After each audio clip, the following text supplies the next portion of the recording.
नमस्कार। महामाया ज्योतिष कार्यालय में मैं आप सभी का स्वागत करता हूं। आज से मैं ज्योतिष सिखाना आरंभ कर रहा हूं।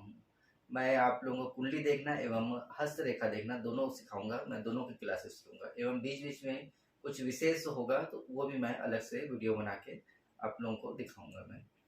तो आरंभ करते हैं प्रथम अध्याय से। प्रथम अध्याय में मैं आपको कुंडली के बारे में बताऊँगा, जैसा कि मैंने इसमें बना के रखा है। कुंडली में कुल 12 भाव होते हैं। कौन से क्या भाव होते हैं मैं आपको बताने जा रहा हूँ। कुंडली में कुल 12 भाव होते हैं। उसमें नंबरिंग इस प्रकार से देखिए, ये प्रथम भाव है, इसे लग्नेश कहा जाता है और इसे नाम दिया है तनु भाव का। और इस भाव के स्वामी को लग्नेश कहा जाता है।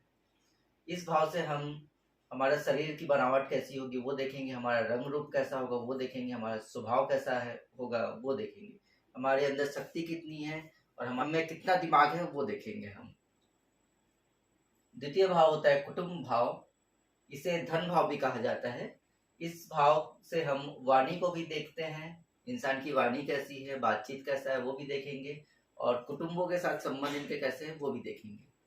तृतीय भाव होता है सहज भाव, इससे हम छोटे भाई बहन, हमारा पराक्रम कैसा है वो देखेंगे।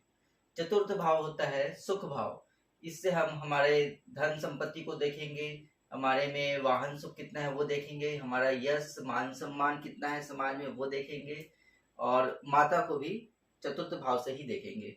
और इस भाव के स्वामी को कहते हैं सुखेश, तृतीय भाव के स्वामी को कहते हैं तृतीयेश, द्वितीय भाव के स्वामी को कहते हैं धनेश एवं प्रथम भाव के स्वामी को कहते हैं लग्नेश। उसके बाद आते हैं पंचम भाव में। पंचम भाव को पंचमेश कहा जाता है। इस भाव का जो भी स्वामी होगा, ये मैं आपको बाद में बताऊंगा कि कौन से ग्रह का भाव में कौन सा स्वामी होता है, बाद में बताऊंगा, पहले इसको समझना है। पंचम भाव के स्वामी को कहेंगे पंचमेश। इस भाव को संतान भाव भी कहा जाता है। विद्या कैसा है, कितना प्राप्त करेगा उसको भी इसी भाव से देखेंगे।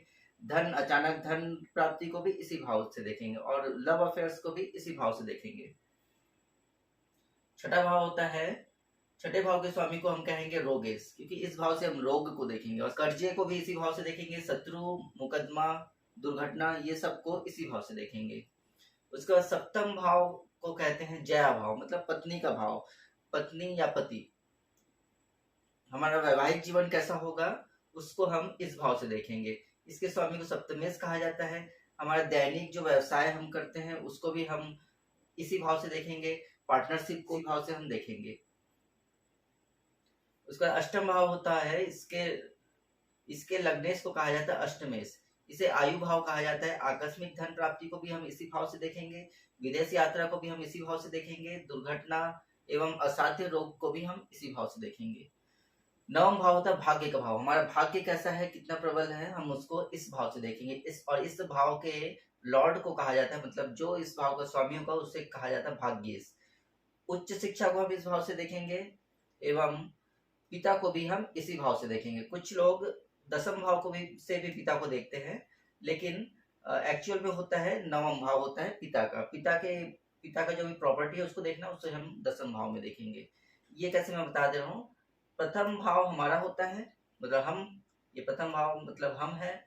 उससे पंचमेश 1 2 3 4 5, पंचमेश हमारा संतान का भाव होता है, संतान को हम इसमें देखते हैं।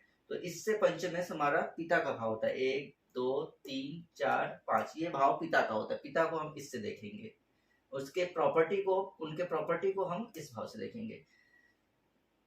तो दसम भाव से हम देखेंगे पिता की प्रॉपर्टी, कारोबार हमारा कैसा चल रहा है वो देखेंगे।